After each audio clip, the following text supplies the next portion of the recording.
Hello guys and welcome back to my YouTube channel. I hope सभी लोग बहुत ही अच्छे से पढ़ाई कर रहे होंगे।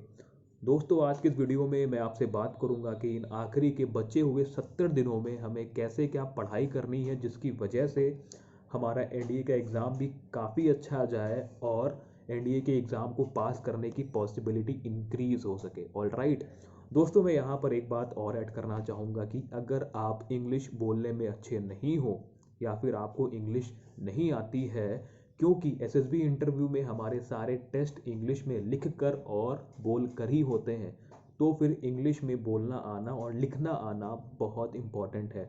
तो इसके लिए मैं यहाँ पर आपकी हेल्प करने के लिए तैयार हूँ। मैंने नीचे एक लिंक दे दिया है, आप वहाँ पर टैप करके उस फॉर्म को फिल करके मुझसे कांटेक्ट कर सकते हो और मैं वहाँ पर आपकी हेल्प करूँगा। दोस्तों, अब आते हैं हमारे मेन वीडियो पर। यहाँ पर मैं 3 पॉइंट ऐड करना चाहूँगा, जो अगर आपने इसको कर लिए तो आपको एनडीए के एग्ज़ाम में बहुत ही ज़्यादा हेल्प मिलने वाली है। सबसे पहली बात है सिलेबस। अगर अभी तक आपका सिलेबस कंप्लीट नहीं हुआ है तो आप उसको 18 मार्च तक कंप्लीट कर लो। ठीक है, जो भी बचा हुआ है आपका मैथ्स में, इंग्लिश में या फिर जीईटी में, आप कोशिश करके 18 मार्च तक अपना पूरा सिलेबस ख़त्म कर लो। और ख़ासकर सिलेबस में हमें वही टॉपिक्स पर ज़्यादा ध्यान देना है जो टॉपिक सबसे ज़्यादा पूछे जाते हैं। लाइक हमारे मैथ्स में कुछ टॉपिक हैं, लाइक अलजेब्रा हो गया और स्टैटिक्स पार्ट हो गया, कैलकुलस हो गया, तो इनसे क्वेश्चन बहुत ज़्यादा आते हैं। ठीक है, तो हमें इस पर ध्यान देना है। और जीएटी में हमारा जीके हो गया और हमारे फिजिक्स हो गई, केमिस्ट्री हो गई और ख़ासकर हमारा जीके हो गया ना, करंट अफेयर्स, उस पर बहुत ध्यान देना है। ठीक है, तो कोशिश करके 18 मार्च तक जो भी आपका सिलेबस है आपके अकॉर्डिंग उसको कंप्लीट कर लो। अब आता है सेकंड पॉइंट।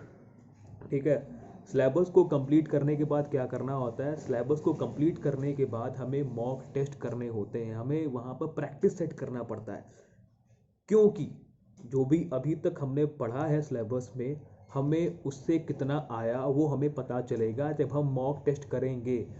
ओके, वही हमारा लेवल दिखाएगा कि जो भी अभी तक हमने पढ़ाई करी है, सिलेबस किया है, उससे हमने कितना गेन किया।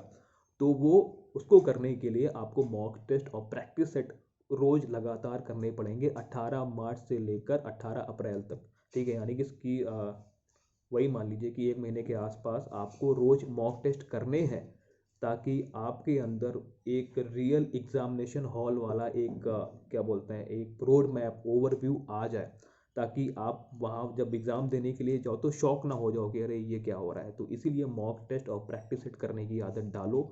और जो थर्ड चीज़ है, जो आखिरी चीज़ है, वो है फीडबैक। ठीक है, मॉक टेस्ट करने के बाद अपने जो आंसर की देखो, उसको आप देखिए कि कहाँ क्या कमी हो रही है, जो क्वेश्चन गलत हो रहे हैं, कौन कौन से टॉपिक से ज़्यादा क्वेश्चन गलत हो रहे हैं, उससे आप लोग फीडबैक लो। और फीडबैक लेने के बाद उसके बाद फिर से उन्हीं टॉपिक को गो थ्रू करो, देखो कि कमी कहाँ पर हो रही है ना। Feedback is very important. चाहे कोई भी ऐप हो, वेबसाइट हो, वहाँ पर फीडबैक का ऑप्शन हमेशा होता है। क्यों होता है? ताकि वो लोग अपने आप को इम्प्रूव कर सकें।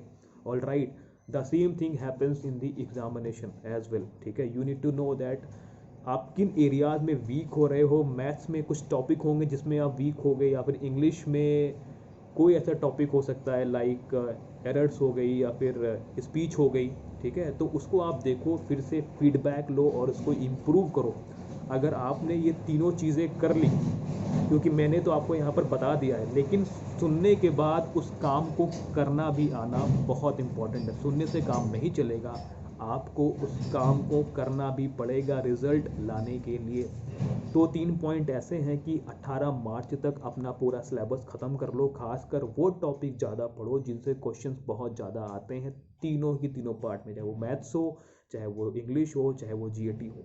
अब सेकेंड चीज़ क्या है कि हमारे जब सिलेबस कंप्लीट हो जाएगा 18 मार्च तक, तो 18 मार्च के बाद चुपचाप मॉक टेस्ट करने के लिए बैठ जाओ।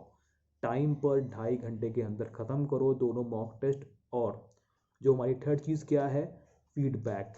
मॉक टेस्ट करने के बाद जो आपको फीडबैक मिला, आप फिर से जाकर उन्हीं चैप्टर से गो थ्रू करो जिसमें आप वीक हो।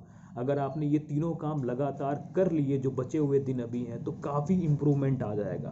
ठीक है, ये चीज़ करो और आपको आई होप कि आपको बहुत हेल्प मिलेगी, पक्का 100% आपको हेल्प मिलनी ही मिलनी है। ऑल राइट दोस्तों, ये था आज का हमारा वीडियो। अगर आपको अच्छा लगा हो सो प्लीज़ आप इसको लाइक करिएगा, और आपके जो भी सवाल हैं, क्वेश्चन हैं, टॉपिक हैं, ठीक है, आप जो भी चाहते हो कि मैं इस टॉपिक पर वीडियो बनाऊं, तो प्लीज़ नीचे कमेंट बॉक्स में लिखिएगा। हाँ, अगर आप इंग्लिश बोलने में वीक हो, अगर आपको इंग्लिश बोलनी नहीं आती है, अगर आपको अपनी बात को एक ग्रुप में रखना नहीं आता है, तो आप नीचे लिंक दिया हुआ है, आप उसको फिल करके मुझसे कांटेक्ट कर सकते हो, जहां पर मैं आपकी हेल्प करूंगा कि how you can be a better communicator for the SSB interview.